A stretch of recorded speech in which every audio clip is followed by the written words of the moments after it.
Olá, Adriele, e hoje vou iniciar esse episódio com uma frase, uma reflexão. O verdadeiro desempenho não se constrói na simples comparação com os outros, mas na decisão diária de enfrentar a própria limitação. A competição mais exigente é a interna. É o embate constante contra a ignorância que insiste em permanecer e contra a zona de conforto que tenta nos conter. Cada problema resolvido, cada conceito dominado, cada coisa aprendida, é tudo numa superação. Não se trata do contínuo de autossuperação que a competitividade se revela de uma forma muito nobre.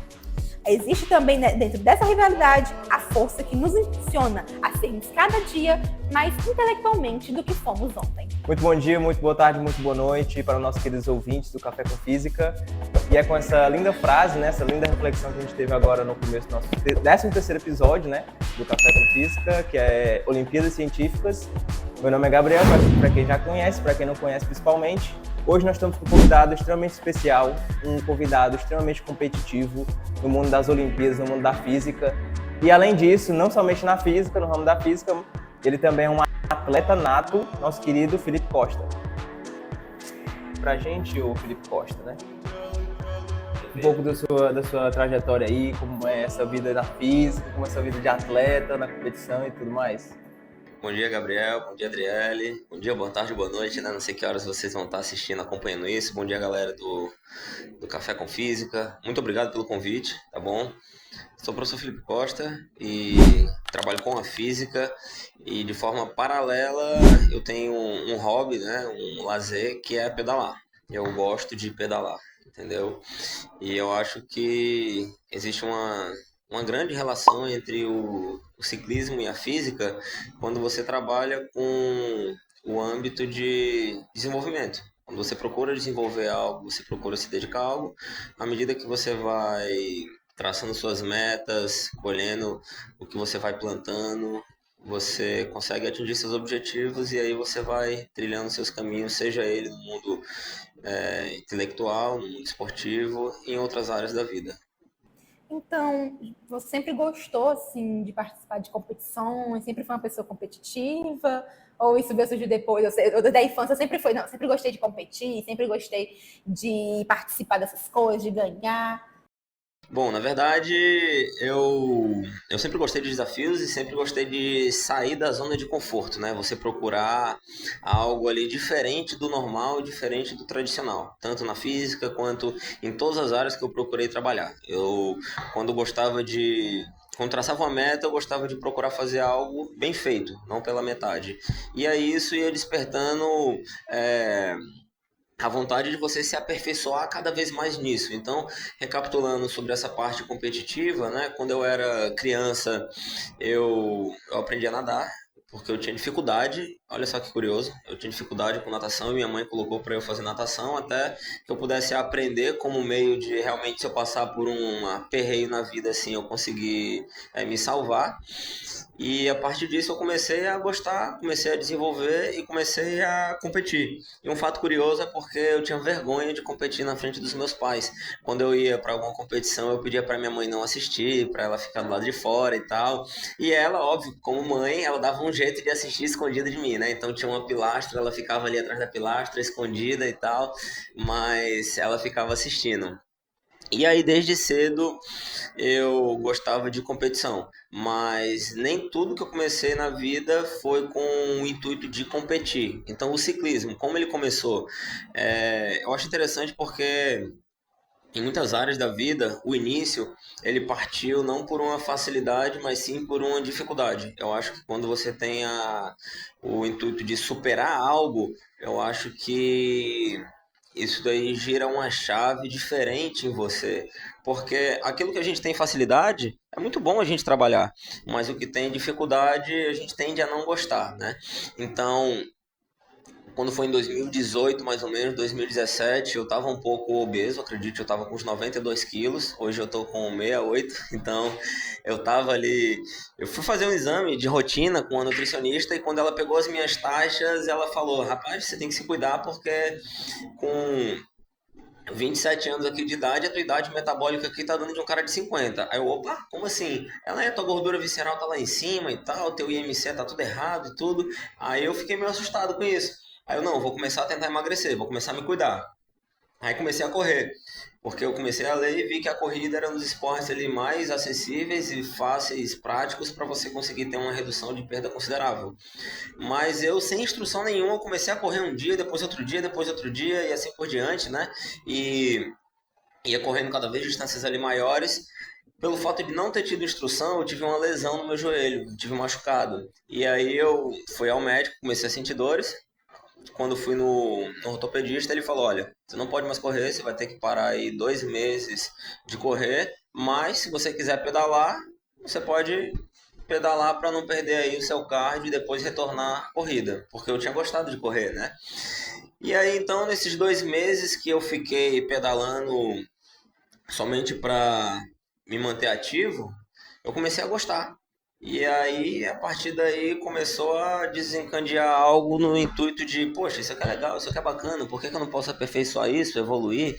E aí eu comecei a treinar mais, pedalar mais, comecei a descobrir como é que era a rotina de treinos, a importância de você ser auxiliado por um profissional adequado, não fazer as coisas da sua cabeça, mas seja a área qual você for, tem um profissional que trabalha naquilo. Então, poxa, eu posso aprender física de forma autodidata? Sim, mas você também pode ter um professor na qual ele vai te orientar de uma forma melhor. Você pode fazer exercícios na academia de forma simplesmente, vou ler um livro aqui e vou fazer os exercícios. Mas se você tiver um educador físico para te orientar, você com certeza ele vai te prevenir de lesões e você vai conseguir ter um desenvolvimento, uma longevidade no esporte maior, né? E aí com isso eu comecei a pesquisar sobre o ciclismo, comecei a procurar contatos com treinadores, comecei a treinar e comecei a gostar. E a partir de uma dificuldade eu fui criando gosto e aí fui desenvolvendo cada vez mais até chegar no âmbito das competições, né? E 2 fatos curiosos aqui. Quando eu tinha 9 anos de idade, eu morava num condomínio e eu pedia pro meu tio ficar me olhando ali na calçada enquanto eu dava umas voltas de bicicleta. E a minha volta de bicicleta era ir ao final do quarteirão e voltar. Aí eu ia ao final do quarteirão e voltar. Cara, eu ficava uns 30 minutos fazendo isso. E eu já gostava então de bicicleta nesse período, tá? E teve um outro fato curioso também, que é o seguinte, eu recebi um convite de um colega, professor de física, inclusive, foi meu professor Tadeu Carvalho. 2016, ele me fez um convite para fazer um daqueles pedágios noturnos, que inclusive tem aqui na cidade de Maranguape, né? O pessoal se reúne ali, monta um grupo de MTB, de speed, e aí eles fazem uma volta pela cidade, 1 hora, 30 minutos, às vezes param em um local, se alimentam e aí depois retornam. Então, eu fiz um pedal desse, era um pedal de 30 minutos, e eu lembro que quando eu tava com condicionamento físico assim lá embaixo, e quando foi com uns 15 minutos de pedal, cara, eu não aguentava mais pedalar. Eu tava muito cansado, eu tava já pedindo ali pra parar, e ele, não, cara, vamos continuar aqui e tudo. Me empurrou ali nas costas e tal, né? Me ajudou na ladeira, e eu consegui terminar o treino, e eu falei, rapaz, depois disso eu não vou pedalar mais não, porque isso aqui é difícil, viu? Isso aqui é complicado. E vez ou outra a gente se encontra, a gente lembra dessa situação. E quem diria, hoje eu faço treino de 4 horas, 5 horas, 6 horas, longas distâncias, né? 200 quilômetros, 180 quilômetros. Então, o condicionamento físico, quando você adquire uma resistência, ele já fica outro. Então foi essa a minha trajetória. Então não foi uma coisa de, como você falou, né? Eu não entrei de cara para competir. Começou com uma questão de saúde. E aí você foi pegando gosto, foi vendo que precisava também, como você falou, né, a importância super de um profissional ali que te ajudasse. E aí foi pegando gosto, e agora esse competidor nato. Aí. Mais ou menos. Mas assim, ó, o ciclismo, assim, eu acho que como todo esporte de endurance, ele tem uma característica diferencial que ele funciona como, cara, é um vício. Esporte de endurance, você passa a ter um vício, seja corridas a longas distâncias ou ciclismo, e se você não tomar cuidado, é muito perigoso porque você começa a investir cada vez mais dinheiro nos equipamentos, então você pode se desequilibrar financeiramente, você faz treino ali de 2 horas, 3 horas, então às vezes você deixa o social um pouco de lado, então Alguns amigos costumam até dizer, cara, se você não tomar cuidado, o ciclismo ou o esporte de endurance, de forma excessiva, ele pode tirar tudo de você. Ele pode tirar ali o seu dinheiro, pode tirar a sua família, pode tirar ali seus amigos. O pessoal que treina triatlo, eles relatam muitas dificuldades em relações familiares, porque às vezes a família não compreende muito. Tipo, vai sair para treinar, vai ficar 6 horas longe de casa, e aí quando chega depois de um treino, o cara tá cansado. Então o cara quer descansar. E aí como é que vai ter energia para sair com a esposa para uma festa de aniversário dos amigos, sair com os filhos para brincar, para fazer outras atividades paralelas, entendeu? Inclusive com o trabalho. Quem não consegue equilibrar muito a relação família, treinos, trabalho, cara, tem que ter um equilíbrio ali constante, porque quando você prioriza demais um, o outro fica deixando a desejar, fica de lado. O cara começa a treinar muito, muito, muito, fica cansado e o rendimento no trabalho cai. Aí a família também sente. Então tem que ter um equilíbrio. E isso daí não é fácil, porque o esporte de endurance, ele deixa você cada vez mais endorfinado. E esporte de endurance não é tipo 30 minutos, você vai na academia ali, faz 40 minutos, 50 minutos e pronto. Você passa muito tempo. E quanto mais tempo você fica, mais você se dedica, mais o seu corpo reage de uma forma mais eficiente, mais você percebe a melhora. Aí depois você entra para o mundo da competição. E aí quando você vê, você já está imerso.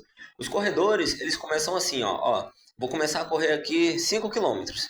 Aí beleza, ele traça uma meta. Aí primeira corrida que ele vai, ele quer completar os 5 quilômetros sem caminhar. Independente do tempo, ele completa. Vamos supor, 5 quilômetros o cara correu em 35 minutos. Aí o cara, poxa, completei. Próxima corrida, eu vou querer baixar esse tempo de 35 para 30. Aí ele cria uma meta de já ir melhorando e diminuir o tempo dele. Aí passou a segunda corrida e, já consegui correr em 30. E, será que eu consigo correr em menos tempo? Vou tentar correr agora em 25. Aí quando ele consegue correr ali em 25 minutos, numa terceira corrida, ele percebe que, já fiquei aqui quase entre os 10 da minha categoria. Vou tentar ficar ali entre os 10. Então uma coisa vai puxando a outra e quando você vê, você já está disputando ali, primeiro lugar, segundo lugar, terceiro lugar. Não só na sua categoria, mas na geral. E foi isso que aconteceu comigo no ciclismo. Eu comecei a pedalar por lazer, por cuidar da saúde, por hobby. E aí eu comecei a pedalar cada vez mais, mais, mais e mais. Quando eu vi, será que eu consigo completar uma prova? Aí eu tentei uma prova e consegui completar. Depois eu quis melhorar o tempo dessa prova. Depois eu quis chegar entre os 10 primeiros. E aí depois eu quis chegar ali para ganhar um troféu, que era um desafio, chegar ali entre os 3 primeiros, 5 primeiros para ganhar um troféu, né? E eu lembro a minha primeira corrida de ciclismo, minha primeira corrida de ciclismo foi algo assim, literalmente humilhante. Eu tive que ter muita cabeça, porque aconteceu o seguinte, ela era na Pacatuba e eram 5 voltas. E aí como eu já treinava um certo tempo, na época meu professor falou assim, cara, vamos lá, tu vai largar numa categoria aqui que é Elite. É a categoria do pessoal que tá mais treinado possível. Aí eu não consigo, minha primeira prova e tal. Não, você vai, vamos só para completar. Aí eu, beleza. Rapaz, você acredita que quando baixaram a bandeira para dar largada, aí todo mundo já começou já a pedalar. E eu, inexperiente, fui olhar pro meu pedal para tentar me clipar, porque a gente tem um pedal que o pé fica preso, né? A sapatilhazinha tem um taco onde ele fica preso, pra gente não correr o risco de quando puxar, se soltar, né? E aí, quando eu consegui me clipar e fui pedalar, o pessoal já tinha ido. E era coisa assim de 50 metros. Aí eu, não, 50 metros eu vou pegar. Aí levantei, comecei a fazer força na bicicleta, fui. E aí, quando eu olho para minha frequência cardíaca, tava 180. E o pessoal só se afastando. Após deu 1 minuto, minhas energias acabaram.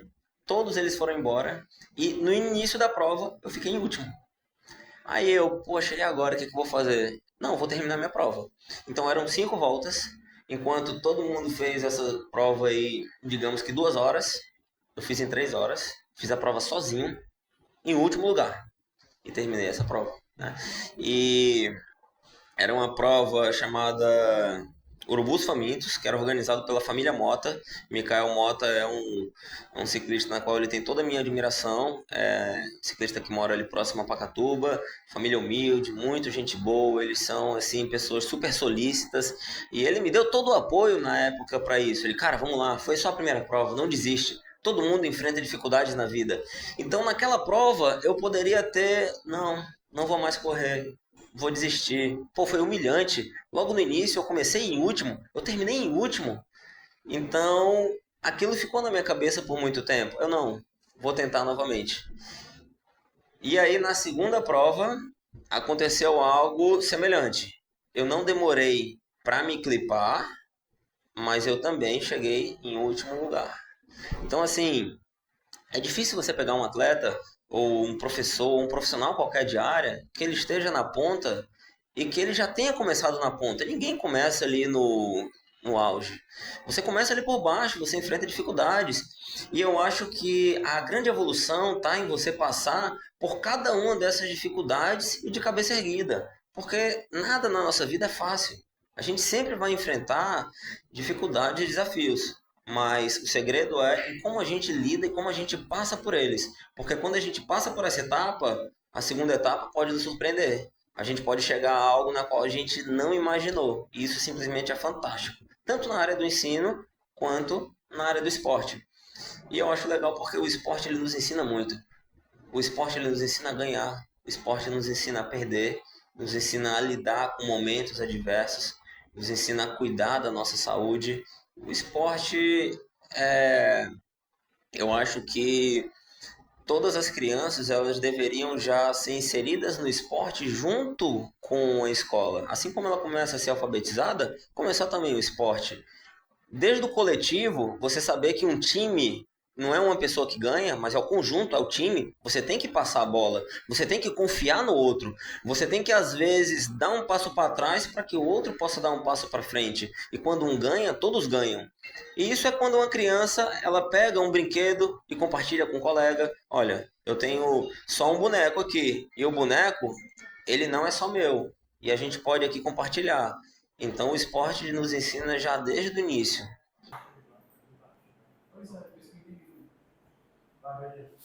Pronto? E aí eu até ia comentar a mesma coisa, né? Sobre você falou como o esporte influencia em tudo, influencia na persistência. Sim. Né? E isso também é importante, como você também falou, na educação e nos estudos, né? Sobre a questão de você ver que tudo na vida tem realmente uma dificuldade, né? E que não adianta você desistir ali no começo. Porque o começo sempre é o mais difícil, de fato. Então foi muito bom esse relato. Pronto. Mudando um pouquinho aqui na vertente do assunto, algumas pesquisas que a gente fez aí sobre sua história de vida, a gente descobriu também que você tem uma forte ligação com a música também, né? Já teve uma banda. Conte mais sobre essas partes da sua vida também. Pronto, olha só, curioso isso, né? Eu sempre gostei das dificuldades. O que era mais difícil era o que me atraía. Então, a minha mãe, ela falou o seguinte: meu filho, por que você não aprende algo de música? Você não aprende teclado? Aí eu olhei assim o teclado, poxa, o teclado é interessante, você aperta ali uma tecla, já sai o som e tal. E aí eu olhei para um colega ali tocando violão, aí eu, ei, posso pegar esse violão para ver como é que funciona? E aí, quando peguei o violão, eu vi que não era você só apertar uma tecla. Eu vi que existia uma dinâmica ali um pouco diferente. Você tinha que segurar a corda e não era de qualquer forma. Você tinha que apertar com a outra mão. Então já era um pouco mais desafiador. Rapaz, eu vou querer aprender aqui violão. Vou querer ver como é que funciona.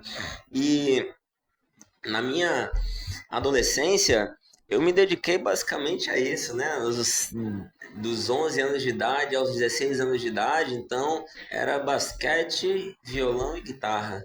E aí eu me dedicava bastante, comecei a estudar música, comecei a aprender, toquei guitarra, montei uma banda com o pessoal do colégio, então quando tinham ali os festivais e tal, eu estava tocando presente com eles, né? Aos 15 anos eu tinha um grupo que eu era o mais novo, os meninos tinham 22, 25 e tal, e eu estava presente na banda, e a gente tocava em algumas noites e tal, né? Eu lembro que meus pais ficavam meio com receios assim, poxa, vamos te levar lá, mas você tá tão novo e tal, tocando, eles ficavam de longe assim assistindo, acompanhando, vendo como é que era o ambiente, né?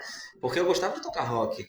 Mas como eu estudei música, todos os estilos ali eu caminhei por eles, né? MPB, pop, mas o que eu gostava mesmo era o rock. E aí, um dos instrumentos que eu tive mais dificuldade era a bateria, porque a bateria ela envolve a coordenação. Eu deixei para aprender bateria quando eu tive uma estabilidade, digamos assim, maior no trabalho, que foi com uns 26 anos, 27 anos de idade. Então comecei a fazer aula de música, comecei a estudar bateria em si, né? E assim, um fato curioso. Vocês me conheceram como professor de física, Sim, né? sim. Foi através da física na qual nos conhecemos e eu estou aqui, correto? Sim. Quem me conheceu quando eu tinha ali uns 12 anos de idade, 13 anos de idade, cara, não imaginou nunca que eu seria um professor de física. O cara olhava, esse daí vai tocar na noite e tal, vai querer ser um Boêmio, jogador de basquete, exatamente, só queria se dedicar a isso e tudo. E olha que interessante, quando eu pegava o meu boletim do primeiro ano, do nono ano, do segundo ano do ensino médio, cara, as minhas notas mais baixas eram, sabe em quê? Em física? Em física. Como é em matemática também, né? Do mesmo jeito? Matemática era próximo, mas assim, digamos que eu tirava ali um 4 em matemática, que minha mãe não veja isso, tá? Eu tirava um 4 em matemática, mas tirava um 3 em física, um 2 em física. Então eu não ligava muito, realmente. Até que eu decidi estudar, porque o vestibular foi se aproximando, e eu tenho que estudar. Eu tenho que melhorar minhas notas, eu tenho que aprender. E aí eu vou começar a aprender por onde as notas estão piores, para tentar fazer aqui um equilíbrio, né? Se eu já estou aqui uma nota boa em biologia, em história, então eu vou tentar manter e vou alavancar as notas que estão lá embaixo. E eram em física. E aí eu comecei a estudar física, comecei a aprender, tive professores assim na qual tiveram grande influência para mim. E eu lembro que alguns professores olhavam assim a minha nota, tipo um 2 em física. Ele falava, rapaz, esse 2 aqui não te pertence. Você consegue mais do que isso. E aí eu comecei a despertar ali o interesse, o estudo de física, comecei a estudar. E quando eu vi, eu já estava imerso no meio. Eu não pensei, eu vou ser professor de física. Não. Quando eu menos esperei, eu já estava trabalhando na área, né? Eu tentei vestibular para medicina. E como eu não tinha ali um ensino médio com muita bagagem, eu não passei de primeira, não passei de segunda, demorei ali um tempo para passar no vestibular. E a título de, para minha felicidade própria, digamos assim, eu queria ter uma aprovação no vestibular. Todos os meus amigos já tinham passado já nos vestibulares, em diversos cursos, mas eu ainda estava no cursinho. Então, cara, tá todo mundo caminhando na vida e eu tô aqui parado. Eu tô aqui estagnado. Então, o que eu posso fazer para mudar isso daqui? Cara, vou tentar fazer um vestibular aqui. O meu pai tinha feito engenharia elétrica, né? Então era uma influência que eu tinha. Eu não, vou fazer um vestibular aqui para engenharia elétrica. Aí fiz, passei. Eu fiz o vestibular no meio do ano. E aí, quando eu comecei a cursar engenharia elétrica, com o intervalo de um semestre, nossa, é isso aqui que eu gosto, cara. Física, matemática, física 1, cálculo diferencial, integral. Cara, é isso aqui, negócio de medicina, eu tava perdido ali. E aí eu fui e migrei no lugar de medicina. Na época não era o Enem, era o modelo antigo da UFC. Aí eu mudei a inscrição de medicina para física. E aí entrei na física. Minha família ficou, nossa, tu vai fazer física, cara? Pô, tu vai ser professor e tal. Não faça isso não. Não, pelo menos você tá fazendo engenharia aí, vai dar certo. Porque eu não abandonei a engenharia. O intuito era eu fazer as duas ao mesmo tempo, né? Porque uma era pública, a outra era privada. E uma era de manhã e a outra era à noite. E aí, olha só que curioso. Eu comecei a gostar de tirar notas boas. E aquilo ali virou um ciclo. Eu não queria mais tirar nota baixa.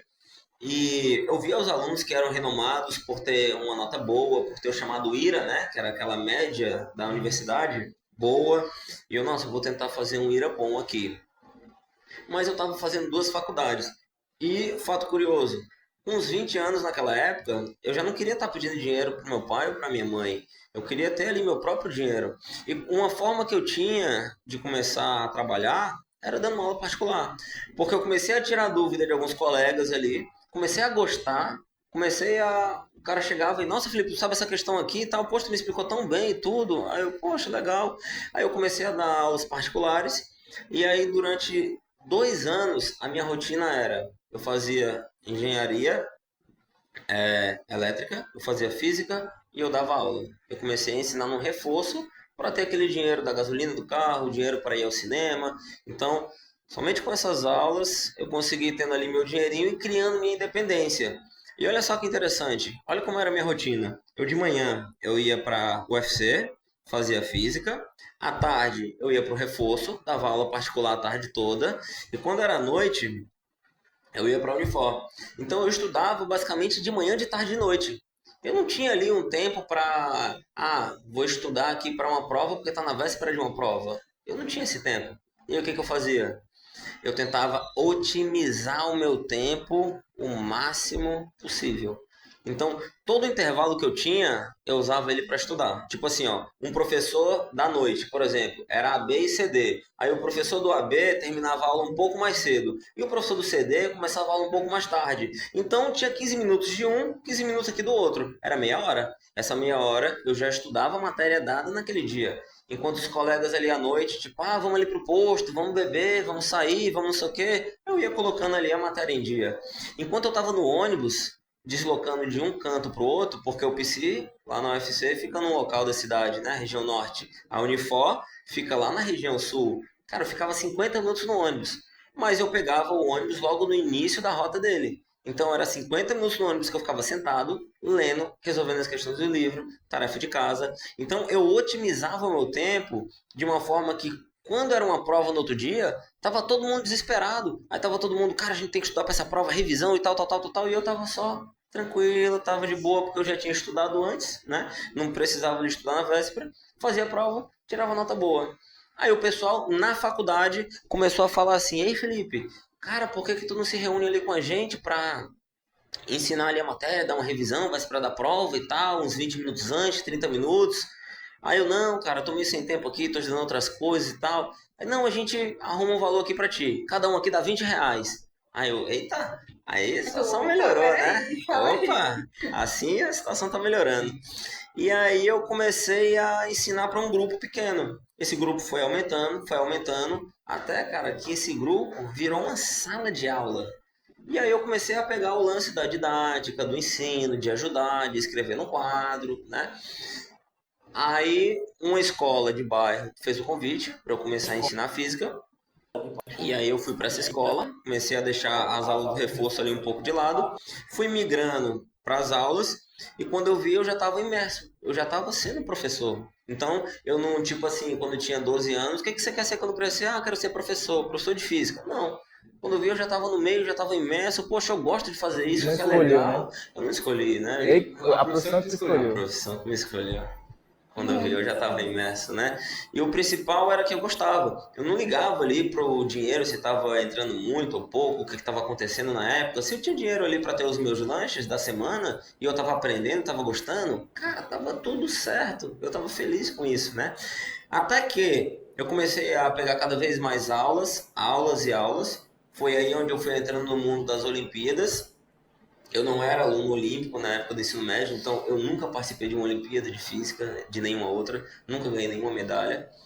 E hoje em dia eu trabalho com isso, então é um fato assim muito curioso, né? Porque geralmente os professores são ex-alunos das áreas e eu segui um caminho diferente.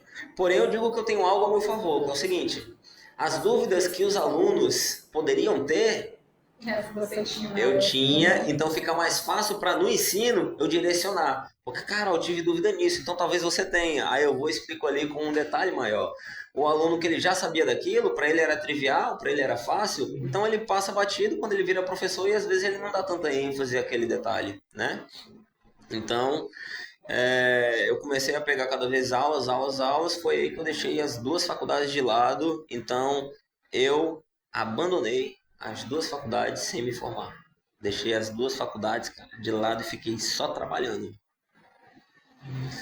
Aí você se pergunta, né? E aí, Felipe? Eu ia perguntar, né? E aí, depois? Como é que você se formou? Como é que você tá aqui no IF, né? É isso que tá na minha cabeça agora também. Porque você abandonou as faculdades e ficou só trabalhando e tal? Como foi isso?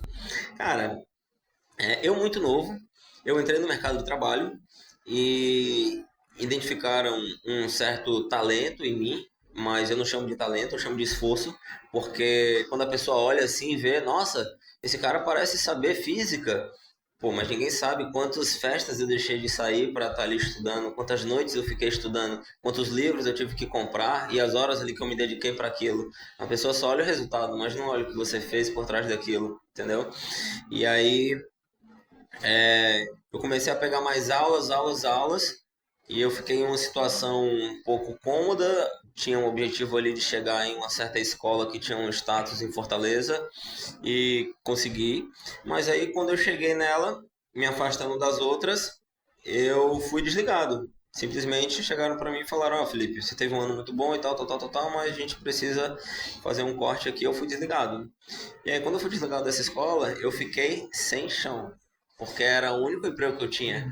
Então, eu já tinha me acostumado ali a ter o meu dinheiro, ter o meu carro, ter alguns gastos ali de rotina, né?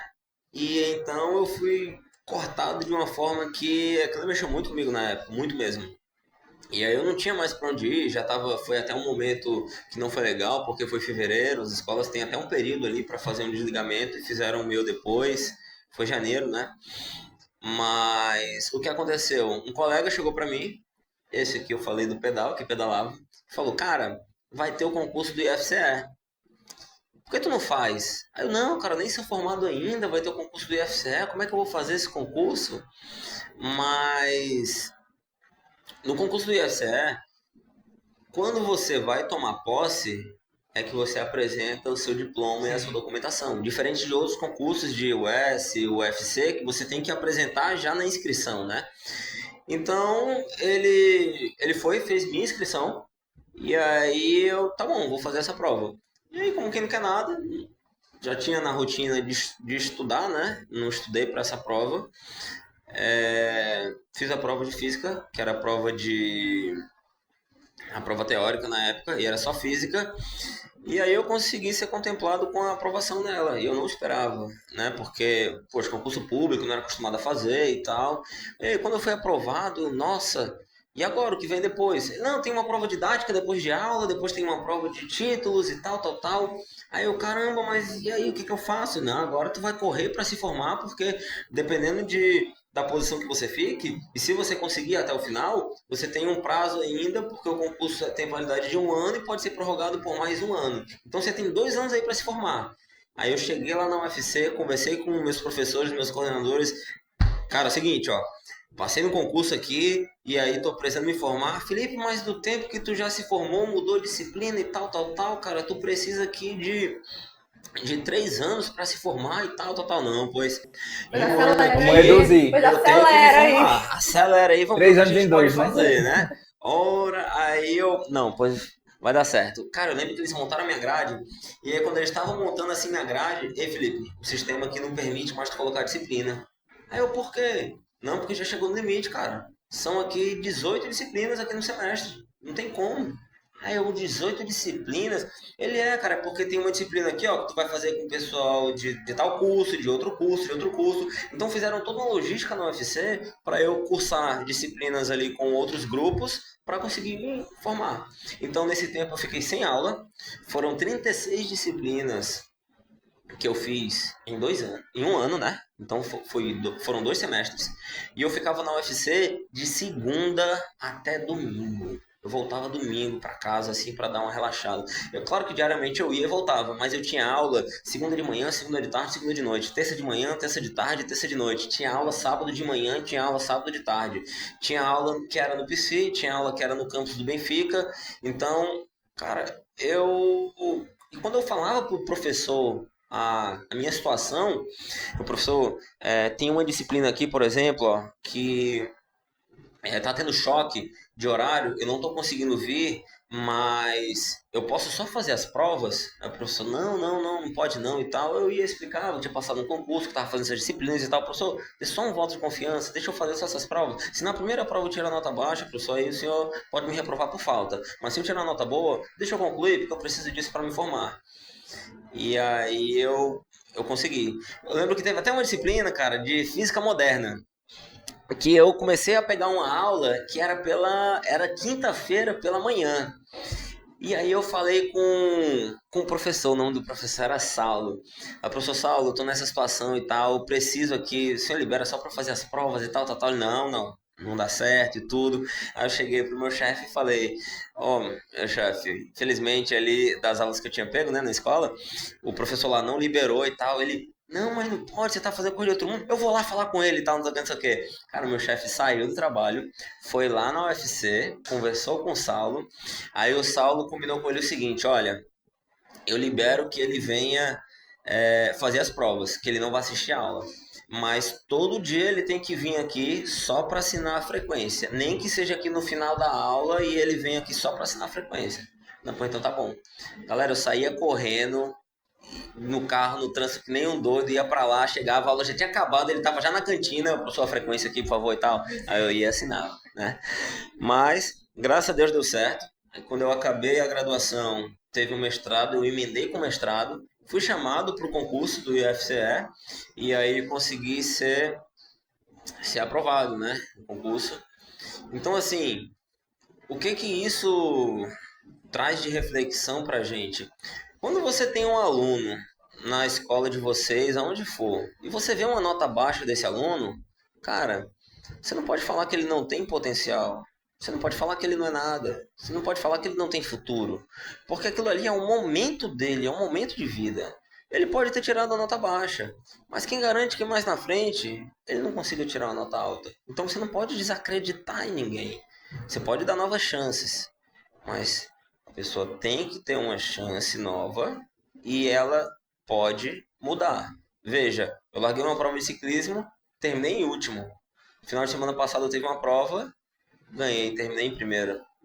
Minhas notas mais baixas eram em física. Hoje eu sou professor de física.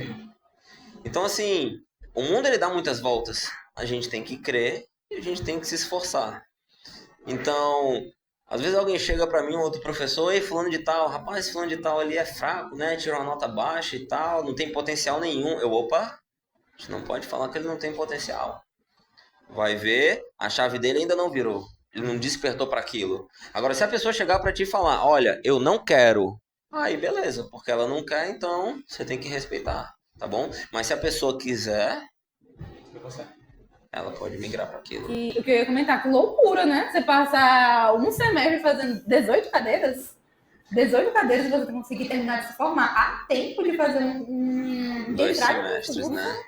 É muito... Foram 3 anos ali, reduzidos basicamente em 1. É totalmente fora do normal, fora do comum de se disputar. E é muito interessante, porque tudo que você falou da sua vida, até agora, né, tanto na questão do esporte, como na questão da física, foram coisas que elas, como você falou, né, não estavam programadas. Né?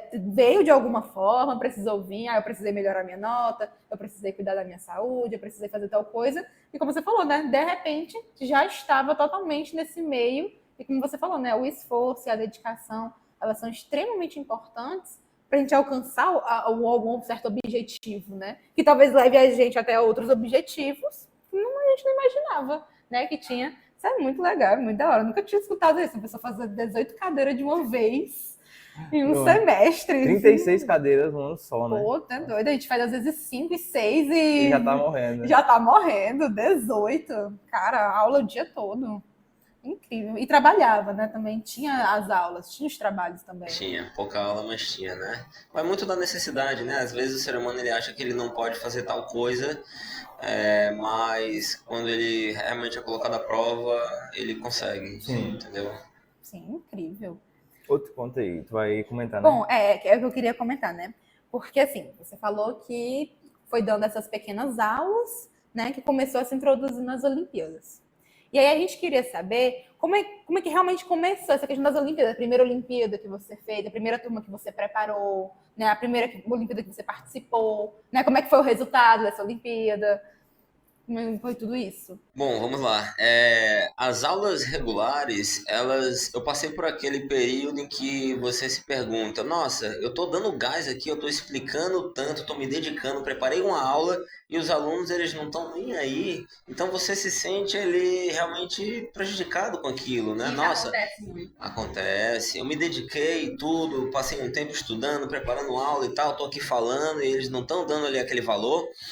Então, eu comecei a perceber que o nível de aula que eu gostava era um pouco mais alto do que o nível básico, que os meninos estavam precisando, né? E aí eu comecei a procurar cada vez mais questões desafiadoras, até que chegou um público pequeno de alunos que quando eu mostrava, nossa, olha que questão legal aqui, essa questão aqui é um desafio, olha só. Aí o aluno, nossa professor, isso aqui é mesmo, isso aqui é legal e tal. Então eu comecei a ver que existia um público para isso, e existiam pessoas que, digamos, que conversavam a mesma língua que a minha, né? E aí eu comecei a migrar, nossa, vou procurar me especializar, então, nesse tipo de estudo, no estudo de física mais avançada. Os vestibulares que trabalhavam com isso eram os vestibulares de escolas militares.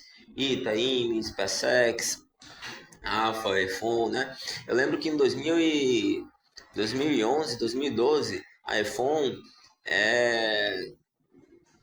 o pessoal não olhava muito assim para ela com os olhos na qual eles veem hoje. Hoje ela tem um nível de prova mais alto, é uma prova extremamente disputada. A escola da Marinha Mercante, né? O pessoal que se forma, eles vão ser pilotos de navios e tal. É bem concorrida, o nível aumentou muito por conta da procura. Então, hoje em dia o nível está muito alto. E o ITA e o IME, você tem aí as referências na qual, poxa, o ITA é o vestibular mais difícil do Brasil.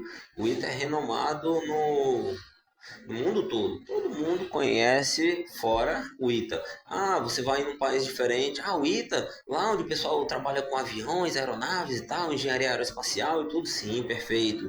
E temos o grande privilégio de estar tendo o ITA aqui no Ceará. E não é à toa. Poderia estar tendo uma unidade do ITA em qualquer outro estado, mas escolheram o Ceará. Por quê? Porque o Ceará tem o índice mais alto de aprovação do que os outros estados. O Ceará é referência em estudo. Por que o Ceará é referência nos estudos? E eu não digo só da física, das exatas, digo nos estudos em gerais, em concursos públicos.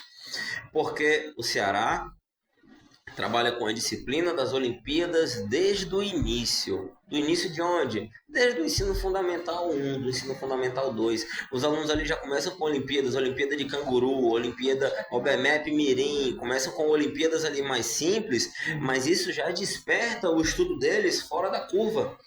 Em outros estados, as Olimpíadas eles dão importância lá no ensino médio para uma ou outra. Aqui já começa no 5º ano.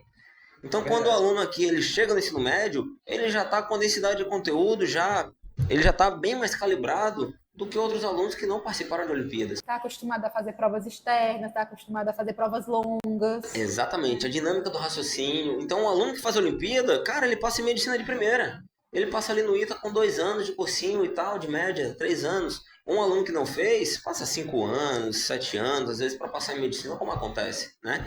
Então isso deve-se à cultura do nosso estado, da implementação dessas Olimpíadas. Hoje aqui no Ceará temos muitas Olimpíadas, tá? E eu chamo a atenção para a gente refletir o fato de, poxa, será que essas Olimpíadas são importantes mesmo? Por que elas são importantes para a gente? Porque as Olimpíadas, galera, elas proporcionam já ingressos nos vestibulares. Você hoje já pode entrar na USP, na Unicamp, inclusive na UFC, fazendo simplesmente uma análise das suas medalhas das Olimpíadas que você tem. Sério? Inclusive, para você, um aluno chega e fala, professor, meu sonho é estudar no MIT, meu sonho é estudar em Harvard, eu quero estudar fora. O que você tem que ter para ir para lá? Grana, porque é pago, são universidades que são pagas e não é barato. Você tem que ter um bom conhecimento, que é uma prova teórica que você faz, você tem que ser aprovado de alto nível, e você tem que ter uma baita carta de recomendação. Como é que é essa carta de recomendação? É com o teu histórico olímpico. O aluno já foi para uma Olimpíada Internacional de Física e tirou medalha de prata. Já é uma indicação para ele ir para uma universidade dessa, né? Para as universidades fora. Então, já está no programa já dessas universidades aqui do Brasil, a implementação, a ingresso, né, de estudantes medalhistas. Porque eles pensam assim, poxa, o cara é um medalhista na OBM, nas Olimpíadas que tiveram de matemática, foi para Rio Platense e tal, mas em geografia o cara não está sabendo direito. Então a gente não vai deixar esse cara entrar na universidade porque ele tem uma defasagem aqui em geografia, onde o cara poderia ser um excelente matemático, um excelente cientista, trabalhar em engenharia de computação e tal. Então, pessoal, vamos olhar isso aqui com mais calma, né? E aí eu acho isso daí muito importante. E isso é um reconhecimento, gente. Isso é um reconhecimento, que as Olimpíadas elas estão dando certo, estão funcionando. Quando você pega uma criança e você conseguiu ali acertar ali algumas questões, você vai ganhar uma medalha. Rapaz, isso quer dizer tanto. Sim. Criança chama a família, chama todo mundo para ver, a família sente o prazer ali de acompanhar a premiação. Então, é uma virada de chave muito grande. Graças a Deus que estamos aqui no ambiente, o IFCE do Campus de Maranguape acredita na crença das Olimpíadas, o COI, que é o Comitê Olímpico Institucional, está trabalhando fortemente com as Olimpíadas aqui no IFCE. E o nosso diretor, o professor Robson Siqueira, tem uma pegada forte de Olimpíada também, na qual ele tem incentivo grande para a gente trabalhar com isso. Não só o nosso diretor, mas o nosso reitor, o Vauli. O Vauli, na reunião que a gente estava, ele brincou e disse: olha, eu quero Olimpíada de tudo aqui. Olimpíada de avião, Olimpíada de curso para distância, eu quero Olimpíada do que for. Mas o que tiver para colocar o IFCE, o que tiver, mas eu quero esses meninos competindo, eu quero esses meninos se esforçando, eu quero eles estudando mais, porque é o caminho, entendeu? Então... É muito bom ter esse desafio, né? Os alunos criarem esse gosto pelo desafio, né? Porque a física em si é uma disciplina muito desafiadora.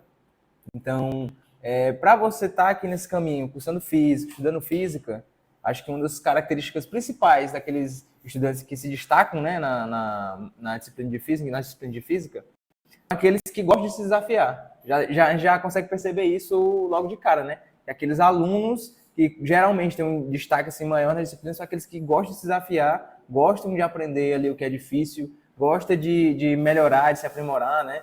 E essa questão das Olimpíadas, elas trabalham muito isso, né? Elas trabalham muito essa questão além da competitividade, além de você ter aquela questão de eu quero medalha de ouro. Se for para fazer, eu quero medalha de ouro. E se desafiar, né? Exatamente. Então eu acho que as Olimpíadas, além de ter essa questão do aluno se preparar, também ajuda a criar esse âmbito de desafio para o aluno. E eu acho que com essas Olimpíadas, né? De primeiro, se o aluno não se trabalha tanto, não se estuda tanto aqueles conteúdos, não se prepara tanto para a prova, ele vai tirar uma nota assim, menor, não vai ser contemplado, mas, por exemplo, ele vai conseguir ser contemplado com uma medalha e pode ser que também, né? Ele vai pensar, nossa, então eu quero isso aqui, entendeu? Eu quero chegar nesse mesmo lugar aqui.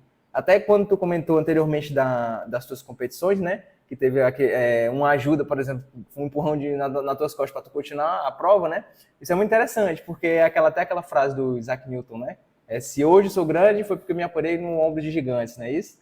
Então, eu acho que é interessante, porque essas Olimpíadas, elas sempre trazem esse tipo de coisa, né? Esse estilo de competitividade, e você vê as pessoas ali sendo contempladas com medalha, com prêmio, gera engajamento, gera inspiração, e as pessoas continuam tendo essa vontade de estudar, de se aprimorar e ficar melhores, né? Naquilo que elas gostam, naquilo que elas creem, né? Então, é muito interessante. Interessante. Sim. E aí,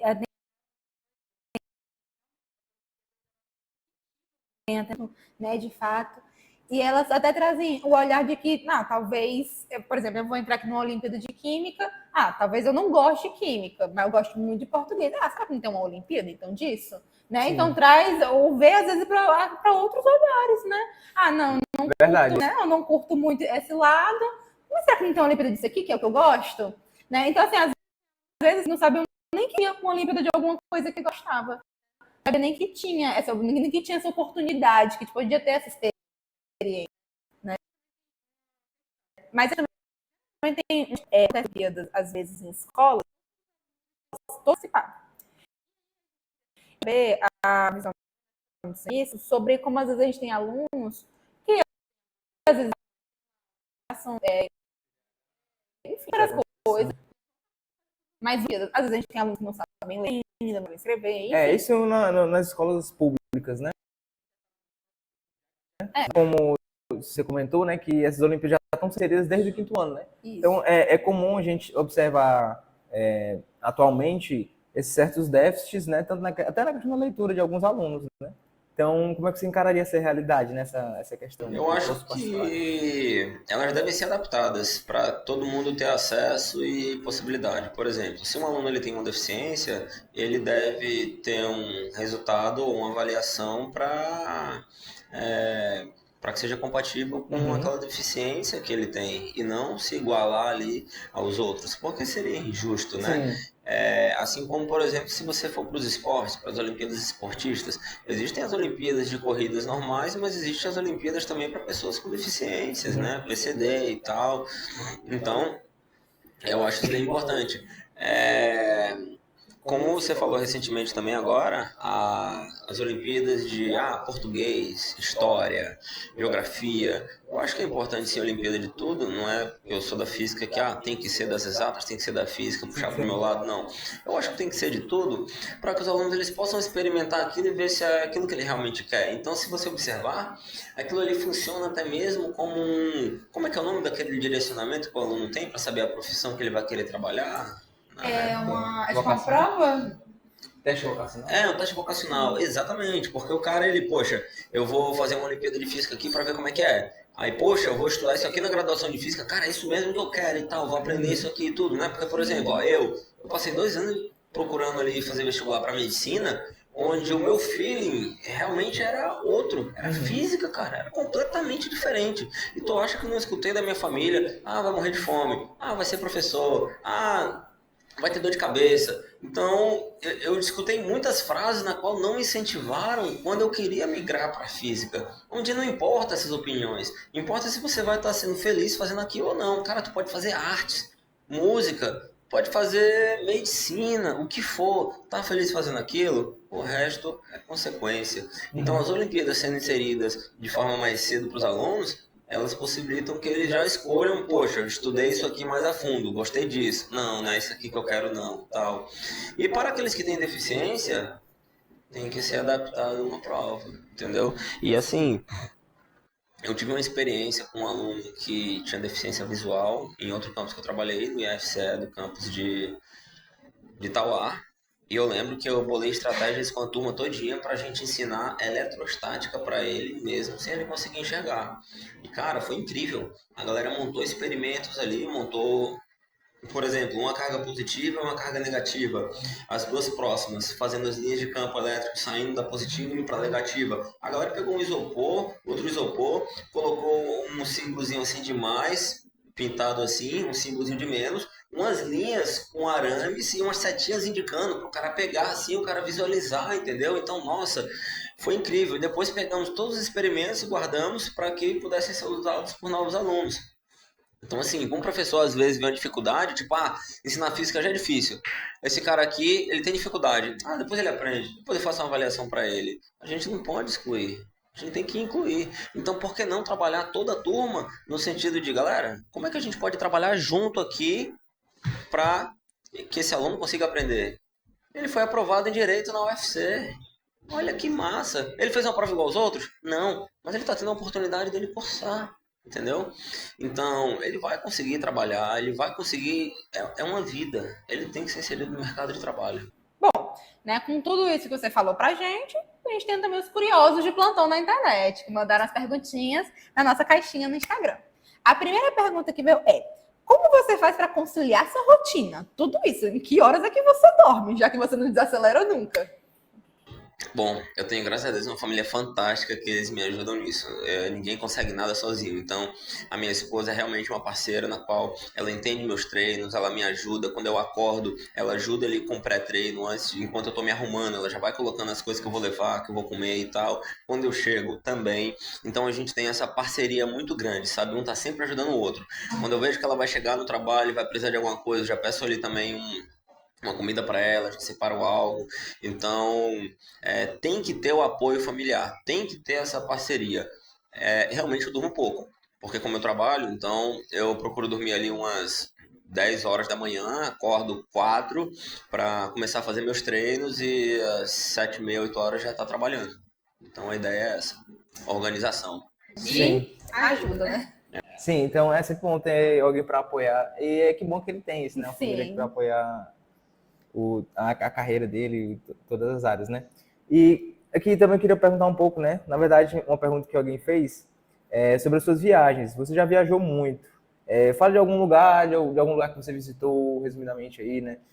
Como é que as Olimpíadas lá fora e tudo mais? Bom, os países que são mais renomados por Olimpíadas são eles a Rússia, a Índia e o Peru, tá bom? Existiram distribuições de livro aí deles através da editora Mir, e hoje em dia a Mir não existe mais. Mas a Rússia tem uma pegada forte em física, a Índia também, eles têm o ITG lá, como se fosse o ITA daqui, é um vestibular tecnológico lá bem difícil também. A Índia tem um número de habitantes muito muito elevado, então eles conseguem ter um público realmente bem diverso e trabalhando em alto nível da física, tá?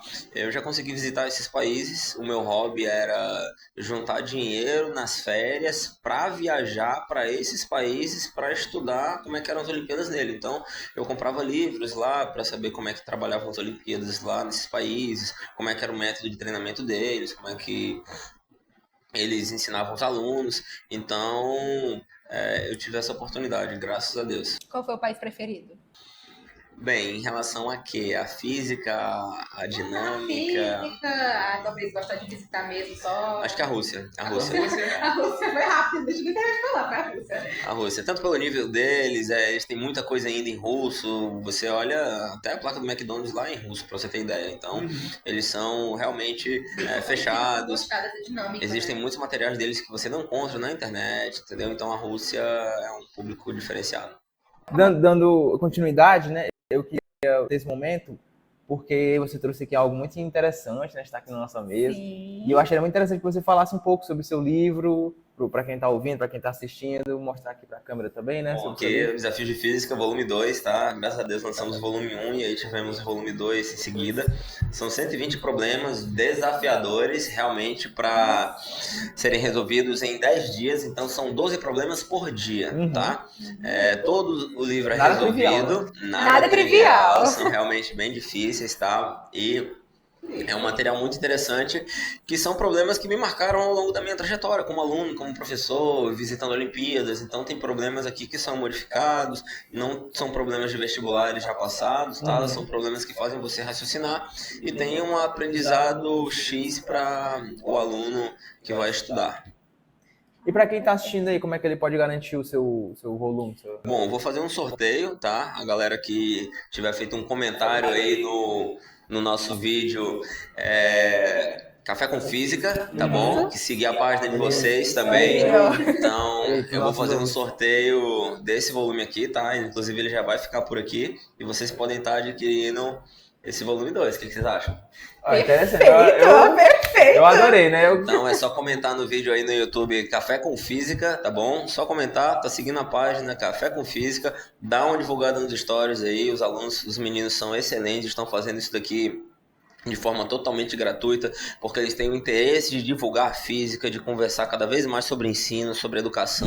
Então, vamos lá, galera, vamos fazer aí o nosso apoio, vamos ajudar esse grupo aqui, porque eles merecem, viu? Ai, obrigada. Show, perfeito. A A gente que agradece. Vamos lá. A bicicleta foi a maior invenção da humanidade, como dizem? Rapaz, se foi a maior, não sei, mas que foi uma das mais marcantes em estratégia, foi, viu? Pra gente caminhar de um local pro outro, pra gente se divertir, pra gente competir, pra gente cuidar da saúde. Eu acredito que ela faz realmente a diferença. E no seu caso foi uma das melhores, né? E com certeza, com certeza. Bom, a gente tem uma pergunta final, mas eu acho que você já chegou até a responder boa parte dela. Né? Aqui? Essa aí. Outra pergunta da caixinha, né? Alguns estudantes de licenciatura iniciam na docência e na graduação e colocam a faculdade de lado. Foi o seu caso? O que acha da contratação em massa de temporários? Em seleção e a escassez de concurso do município? São duas perguntas, né? São duas perguntas, na verdade. Vai. E compilar aqui, ó. Alguns estudantes iniciam, né, a física na docência, né? Ainda na graduação. E colocam a faculdade de lado. Foi o seu caso? Bom, eu coloquei a faculdade de lado por conta do trabalho, mas o meu trabalho estava sendo executado na área, né? Então, eu não deixei de estudar física. Consegui conectar, exatamente. E o que acha da contratação em massa de temporários e a escassez de seleção de concurso no município? Bom, eu acho que estamos tendo um investimento considerável, inclusive vai ter concurso agora do IFCE e eu acho que devemos aproveitar essas oportunidades.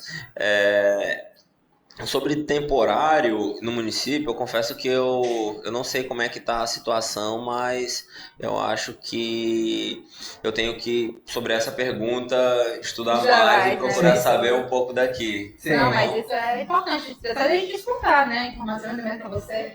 E tá. aí, para finalizar, a gente gostaria apenas que você talvez indicasse pra gente um próximo convidado no Café com Física. O que você poderia indicar pra gente? Olha aí que bacana. Pessoal, eu quero agradecer vocês aqui, tá bom? Toda a equipe que tá aqui, muito, muito obrigado mesmo. Tem um professor fantástico que eu acho que pode estar marcando presença aqui, que é o professor Tadeu Carvalho. Vou entrar em contato com ele para que ele possa visitar o campus de vocês. Ele é professor de Física do campus Fortaleza e professor também de redes particulares. E eu acho que ele tem muito a agregar aqui. Tá bom? Então, muito obrigado, meninas. Um grande abraço, galera. Bom dia, boa tarde, boa noite. Muito obrigada, Felipe. Muito obrigada, gente, por mais um episódio, né? Nosso querido professor. Vão sim no YouTube, no Instagram, tá? Comentem que vai ser sorteado o livro do nosso professor, Pra não perder tá? a oportunidade, né? A gente também agradece a participação. Você sempre vai ser bem-vindo para voltar. Então, para finalizar, né? Café com uma boa conversa é sempre bom. Mas Café com Física é melhor ainda. Valeu. Show. Obrigada, Felipe.